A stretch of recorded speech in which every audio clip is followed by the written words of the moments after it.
Hello student, welcome to Target English classes. Today I am going to teach you the concept of the tense. In this video I'll teach you only the concept of the tense because video may be long when I teach all the tense one by one. So in this video only I will teach you the concept of the tense, and after this video I'll make for you another video and in detail of this chapter. Okay, so I'm going to start today that how can you understand all tense with concepts. Okay, only through this video you will have the opportunity to understand the concept of the tense. Okay, so first of all we are going to write something on the board before we start this chapter. Okay, so before you know that how many types of tense and what is the recognized rules and what's the structure, before this you will have to know the forms of the verb, because verb is very important, because verb decides that in which tense does it belong to. Okay, so before we start you have to remember this thing and you have to understand. First of all, do. Okay, do. I am writing here tense. Okay, हम tense पढ़ने जा रहे हैं और उससे पहले हमें क्या समझना होगा, डू समझना होगा. इसमें हमें डू समझना होगा, उसके बाद बी समझना होगा, उसके बाद हमें हैव समझना होगा. ठीक है, डू का फॉर्म्स जो होता है वो क्या होता है, और बी का जो फॉर्म्स होता है वो क्या होता है, और हैव का जो फॉर्म्स होता है वो क्या होता है. ठीक है, अगर हम ये समझ लेंगे तो फिर हमें टेंस के कंसेप्ट को समझने में कोई दिक्कत नहीं होगी. ठीक है, और ना ही हमें कोई भी स्ट्रक्चर या कोई भी हेल्पिंग वर्ब हमें याद करने की ज़रूरत पड़ेगी, और ना हम कभी ये भूल पाएंगे कि कौन सा हेल्पिंग वर्ब और वर्ब का कौन सा फॉर्म कौन से टेंस में लगता है, ये भी हमें याद करने की ज़रूरत नहीं पड़ेगी. ठीक है, तो सबसे पहले हमें टेंस स्टार्ट करने से पहले हमें ये सब समझना बड़ा ज़रूरी है. ठीक है, whether we start speaking, whether we want to learn English, whether we want to speak English. Okay, तो before all this things we will have to understand the forms of this verb. इसके forms को हमें समझना होगा, क्योंकि यही decide करता है कि कौन से टेंस में क्या यूज़ होता है. ठीक है, अगर आप अंग्रेजी बोलना भी चाहते हैं तो before knowing this thing it is not possible for you to speak English better and without grammatical error. Okay, जब हम बोलना स्टार्ट करते हैं तो यही सारी चीज़ें होती है जो हमारे कॉन्फिडेंस को क्या करती है, लो कर देती है. ठीक है, चाहे वो ग्रामेटिकल में हो. ठीक है, ऑप्शन जैसे क्वेश्चन में अगर हमें पहचानना हो कि हाँ इसका आंसर क्या होगा, तो हम अक्सर मिस्टेक करते हैं, हमें ये पता नहीं होता कि कौन से टेंस में क्या यूज़ होता है, कौन सा हेल्पिंग वर्ब या कौन सा वर्ब कौन सा हेल्पिंग वर्ब लेता है, या कौन सा हेल्पिंग वर्ब कौन सा वर्ब का फॉर्म्स लेता है, यही हमें दिक्कत होती है. तो चाहे वो स्पीकिंग के मतलब से हो, चाहे वो किसी क्वेश्चन को सॉल्व करने के मकसद से हो. ठीक है, तो हमें ये सब समझना दोनों में हमें क्या है, ज़रूरी है. ठीक है, हमें चाहे स्पीकिंग ही करें तो ये ठीक है कि हाँ स्पीकिंग जब हम करते हैं तो वो ग्रामेटिकल से थोड़ा एकदम दूर होता है, वो थोड़ा नहीं पूरा दूर ही रहता है, लेकिन हमें कम से कम हमें सिंगुलर और प्लूरल, ठीक है, सब्जेक्ट ऑब्जेक्ट, ये सब हमें कम से कम पता होनी चाहिए. वर्ब्स का फॉर्म्स हमें पता होनी चाहिए. बिना वर्ब के फॉर्म से हम नहीं स्पीकिंग कर सकते हैं और नहीं हम अपने जो करेक्शन है उसको सही और अच्छे से सही कर सकते हैं. तो चलिए हम यहाँ पर पहले हम डू को देख लेते हैं. सबसे पहले हमें याद रखना कि डू जो है ना, हम यहाँ पर लिख रहे हैं कि डू है बेस फॉर्म है. क्या है, ये एक बेस फॉर्म है. ठीक है, डू क्या है, बेस फॉर्म है. थोड़ा सा इधर लिख लेते हैं, डू एक बेस फॉर्म है, बेस फॉर्म. ठीक, उसके बाद बी भी क्या है, बेस फॉर्म है. अभी हम सबका बेस फॉर्म अभी लिए हैं, बेस फॉर्म है. ये भी क्या है, ये भी बेस फॉर्म है. मतलब कि कह सकते हैं इसका जो आधार है, ठीक है, ये यहीं से स्टार्ट होता है. ठीक है, हैव से. ये सब क्या है, सब सारा बेस फॉर्म है. अब हमें ये जानना है कि जो बेस फॉर्म है, ठीक है, वो बेस फॉर्म का जो V1 होता है, V2 होता है, V3, V4 और V5 क्या होता है, वो हमें समझना है. ठीक है, तो चलिए यहाँ पर हम डू का भी लिख लेते हैं. यहाँ पर डू का लिख लेते हैं V1, यहाँ पर लिख लेते हैं V2, यहाँ पर V3 और यहाँ पर V4 और यहाँ V5 लिख लेते हैं। ठीक है, तो डू का जो V1 होता है ना वही डू ही होता है, इसका V2 क्या होता है, डिड होता है, इसका V3 क्या होता है, डन होता है, और इसका जो V4 होता है वो डूइंग होता है, और V5 डज होता है। ठीक है, हमें बस याद करने की ज़रूरत क्या है, हमें बस V3 V2 और V3 याद करने की ज़रूरत है, हमें V1 और V4 और V5 याद करने की ज़रूरत नहीं है। ठीक है, हाँ, क्योंकि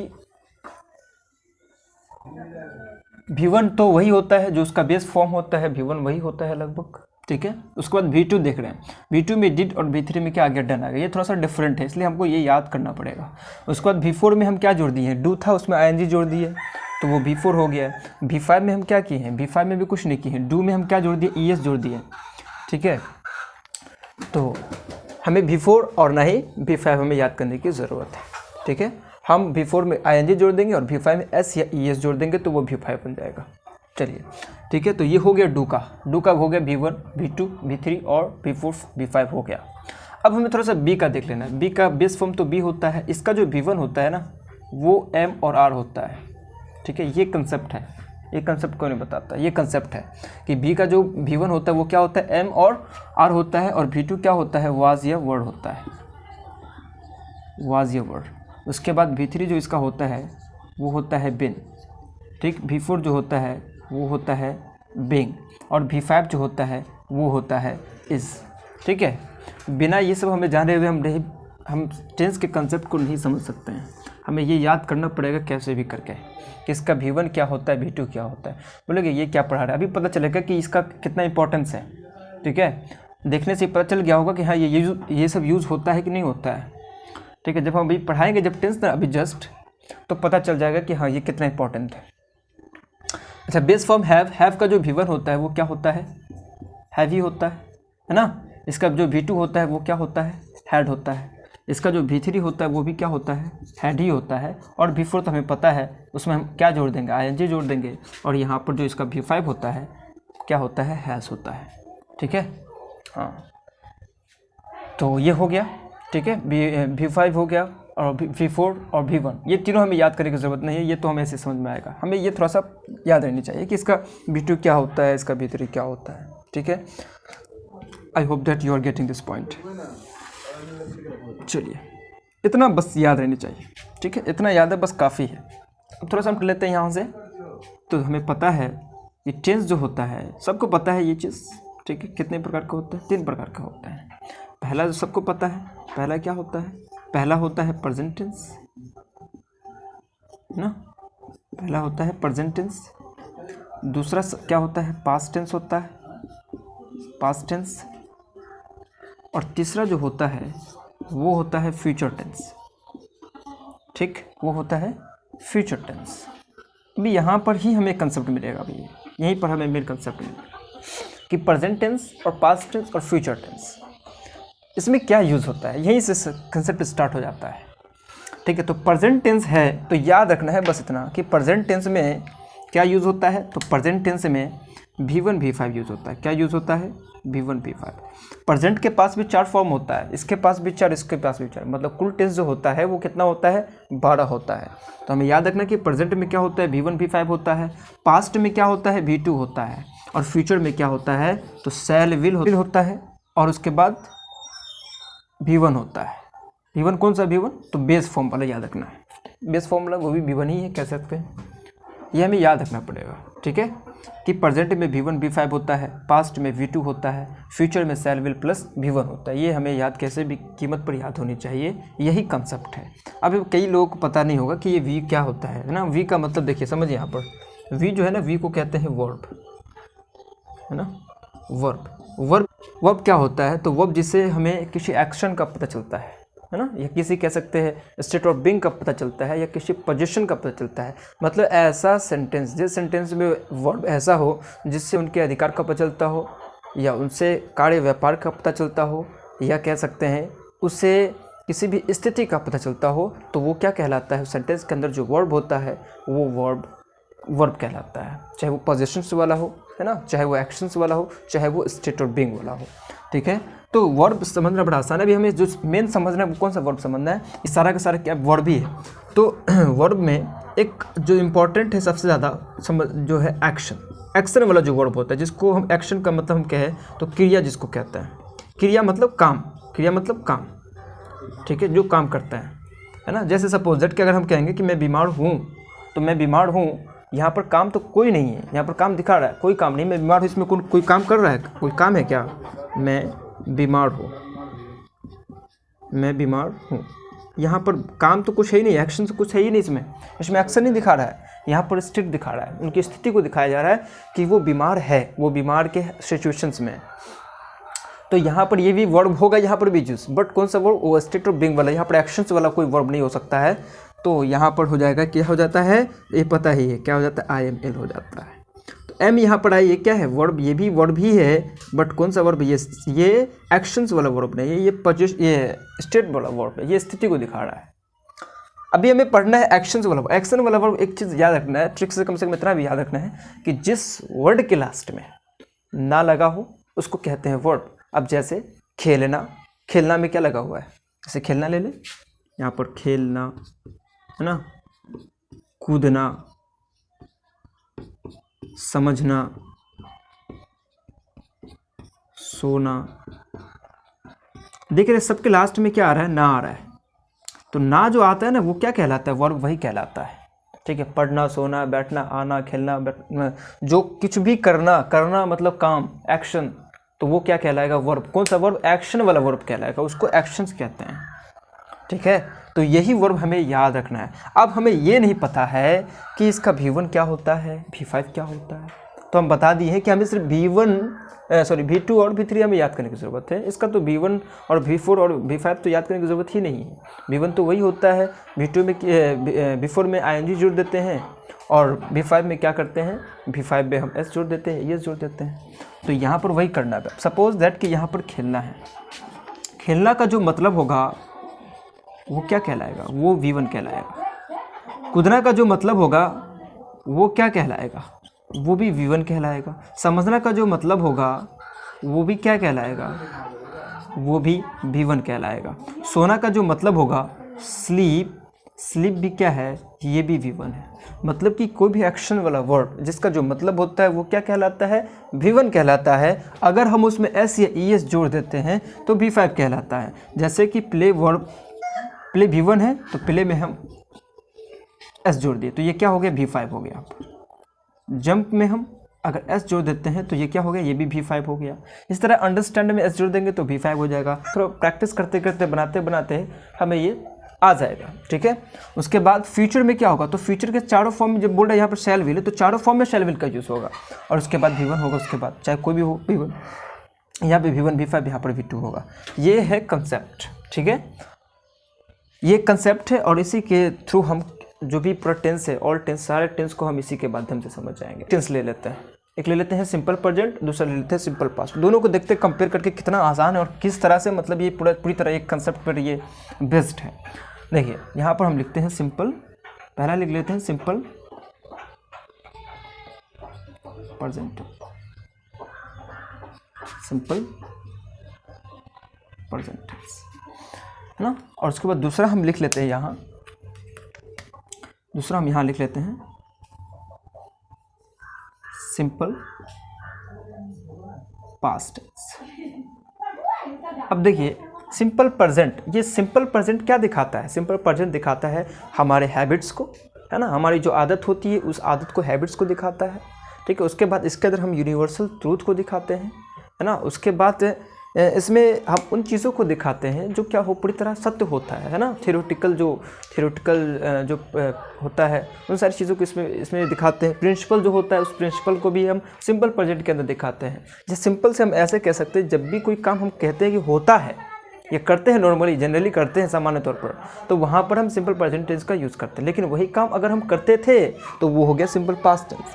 प्रेजेंट में जो चीज़ होता है, ठीक है, उसका कोई भी टाइम नहीं है कि ये होता है, कभी भी वो नॉर्मली होता है, आमतौर पर ये होता है। ठीक है। हमारा जो रूटीन है, डेली रूटीन, सुबह 5 बजे उठते हैं, वहाँ जाते हैं, ये काम करते हैं, तो जो भी हम रूटीन होता है हमारा, या जो भी हमारी हैबिट्स होती है, तो उसको हम दिखाते हैं सिंपल प्रेजेंट में, ठीक है। और पास्ट के अंदर जो भी हमारे पास्ट इवेंट्स होते हैं, जो पास्ट इंसिडेंट्स होते हैं, पास्ट की स्टोरी होती है, उन सारे पास्ट की स्टोरी को इसके अंदर लिखते हैं। जैसे सपोज दैट कि मैं रोज़ सुबह क्लास जाता हूँ, यहाँ पर है मैं रोज़ सुबह क्लास जाता था, ये भी हो सकता है। पास्ट के हम अपने पास्ट स्टोरी बता रहे हैं कि रोज़ मैं स्कूल जाता था, या मैंने ऐसा किया, ये पास्ट की बात है, ठीक है। तो उसको सिंपल पास्ट में दिखाएंगे। अब यहाँ पर देखेंगे कि इसका जो बनाने का जो एक स्ट्रक्चर होता है, ढांचा, उसको कैसे हम तैयार करते हैं। देखिए बहुत सिंपल है। प्रेजेंट समझ में आ गया, कोई काम होता है, ता है, ते है, ती है। पास्ट में हो गया कोई काम हुआ, आ, ए, ई, या, ये सब होता है। तो यहाँ पर सिंपल प्रेजेंट है। तो प्रेजेंट में हमने अभी पढ़ लिया कि प्रेजेंट में क्या यूज़ होता है, V1 और V5 यूज़ होता है ना। और प्रेजेंट है तो V1 V5 दे दिए। अब क्या है पास्ट में क्या होगा, V2 होगा। तो V2 होगा तो इधर लगा देंगे सब्जेक्ट, इधर लगा देंगे ऑब्जेक्ट। इसमें भी क्या करेंगे, इसमें वही करेंगे, इधर लगा देंगे सब्जेक्ट, इधर लगा देंगे ऑब्जेक्ट। हो गया मेरा स्ट्रक्चर तैयार, बस हो गया स्ट्रक्चर तैयार मेरा, है ना। तो बहुत सिंपल, सब्जेक्ट V2 ऑब्जेक्ट। लेकिन थोड़ा समझना यहाँ पर, ये जो स्ट्रक्चर है वो किसका है, अफर्मेटिव सेंटेंस का स्ट्रक्चर है। ये अफर्मेटिव होता क्या है ये भी हम समझेंगे। दोनों अफर्मेटिव का ही है, ये भी अफर्मेटिव का है, अफर्मेटिव का ही, ठीक है। अब एक चीज़ समझना है कि अब सेंटेंस जब नेगेटिव होगा ना, तो क्या होगा, ये V1 V5 का रूप कुछ और ले लेगा। याद रखना है कि सिंपल प्रेजेंट और सिंपल पास्ट जब अफर्मेटिव को छोड़कर दूसरा सेंटेंस बनता है, तो वहाँ पर जो उसका जो लेने वाला जो होता है, जैसे V1 V5 जो वर्ब लेता है ना, वो वर्ब अब वो एकदम अपने रूप में नहीं होगा डायरेक्ट वो, बल्कि आप उसका रूप जो ले लेगा ना, वो कौन ले लेगा, डू ले लेगा। याद रखना, सिंपल प्रेजेंट और सिंपल पास्ट में याद रखना इस चीज़ को कि सिंपल प्रेजेंट और सिंपल पास्ट यदि सेंटेंस अफर्मेटिव छोड़ देता है और अफर्मेटिव के बाद कोई दूसरा सेंटेंस बनता है, तो वहाँ पर वो डू का प्रयोग करने लगता है। तो प्रेजेंट है तो प्रेजेंट में डू का V1 लेगा, क्योंकि प्रेजेंट V1 V5 लेता है, तो डू ले लेगा, और V5 को ले लेगा, डज ले लेगा, ठीक है। तो नेगेटिव जो सेंटेंस हम बनाएंगे तो सब्जेक्ट, उसके बाद क्या देंगे, डू देंगे या डज देंगे। उसके बाद नेगेटिव है तो नॉट तो आएगा ही। उसके बाद अब यहाँ V1 बचेगा, फिर यहाँ दे देंगे ऑब्जेक्ट, ठीक। अब यहाँ ऑब्जेक्ट होगा, ये हो गया नेगेटिव सेंटेंस, ठीक। यहाँ पर डूडज ले लिया, किसके बदले, V1 और V5 के बदले में, इसलिए V1 जो यहाँ पे था, जो वर्ब था वो क्या बच गया, अकेला बच गया, यहाँ पर V1 दे दिया यहाँ पर। अब V1 ले लिया, डू, V5 हो गया डज, है ना। मतलब सिंपल प्रेजेंट है तो V1 V5 लेता है, तो डू का V1 ले लिया और V5 ले लिया। वो क्या करेगा, वो V2 लेता है तो डू का V2 ले लेगा, डिड ले लेगा। ये पास्ट टेंस क्या ले लेगा, डिड ले लेगा, क्योंकि ये V2 लेता है। तो नेगेटिव हो गया तो क्या लेगा, ये डिड लेगा। उसके बाद ये भी V1 बच जाएगा, ऑब्जेक्ट हो गया। ये भी हो गया किस टेंस का स्ट्रक्चर हो गया, ये भी हो गया नेगेटिव सेंटेंस का स्ट्रक्चर, नेगेटिव सेंटेंस का स्ट्रक्चर, सिंपल, ठीक है। तो ये जो दोनों सेंटेंस है ना, ये दोनों सेंटेंस से आंसर देने का तरीका है। अब आंसर देने का तरीका हमें पता है, आंसर हम दो तरह से देते हैं ना। आंसर क्या है, आंसर देते हैं आंसर हम दो तरह से देते हैं, या तो यस में देते हैं या तो नो में देते हैं। तो जब भी हम आंसर देंगे, चाहे यस में हो चाहे नो में हो, तो पहले क्या आएगा, सब्जेक्ट पहले आएगा। देखें कि ये भी आंसर हाँ में अफर्मेटिव और ये ना में था, नेगेटिव था, तो दोनों में सब्जेक्ट पहले आया, दोनों में। तो यहाँ पर क्या हो जाएगा, सब्जेक्ट। फ़र्क इतना हो जाएगा कि यदि सिंपल प्रेजेंट और सिंपल पास्ट है तो अफर्मेटिव में वही यूज़ होगा, अफर्मेटिव में वही यूज़ होगा जो वो अपने टेंस में लेता है। प्रेजेंट में होता है V1 V5, तो अफर्मेटिव में तो V1 V5 लिया। पास्ट में होता है V2, तो अफर्मेटिव में V2 ले लिया। लेकिन नेगेटिव होगा तो वो अपने वर्ब के बदले में किसको लेगा, डू को लेगा, ठीक है।